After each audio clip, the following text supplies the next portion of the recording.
Hey guys, today we're going to talk about some FL2K highlights from Cleetus McFarland.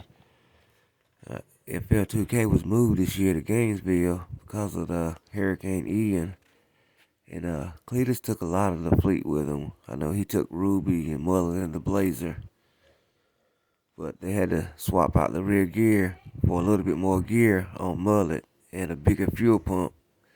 So they had delivered to Gainesville because I think they were having fuel pressure problems. And they had 3 rounds of qualifying on day one. And the Blazer was in the 950 class. So they bought a bigger blower pulley to try to slow down. And hopefully they get the wheelies out of it. But Mullet was in the streetcar class. And Ruby was in a slower version of the streetcar class. And I'm not sure, but I think James bought Lieutenant Dan with him also.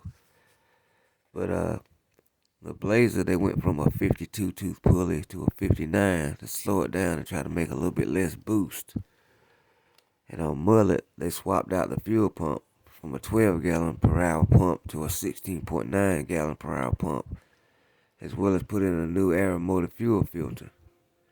Now, first up, they had Ruby, and with James driving, went out there with no boost controller, just as slow as she could go, and ran an 869 at 133, with James letting out of it.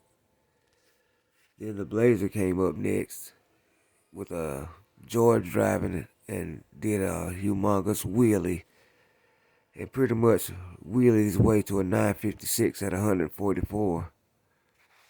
But then on Mullet's turn, they fired it up to check how much fuel pressure they had with the new pump. And it was making like 90 psi idle, which was way too high. So they had to turn it down a little bit, but Mullet went out there and ran a 723 at 203 with the new gear and the new fuel pump.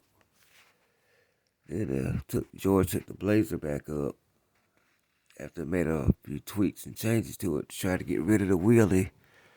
And he launched perfectly without no wheelie, just a little baby wheelie like he should have, and ran a 964 at 141. So they finally got the wheelie problem handled, but it was Mullet's turn to get on her second pass.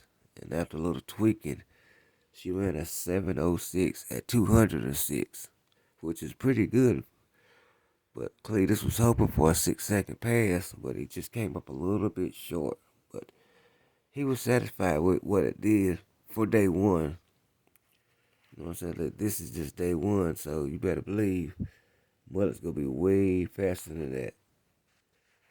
Especially with that Steve Morris big block in it. Well, stay tuned for day two.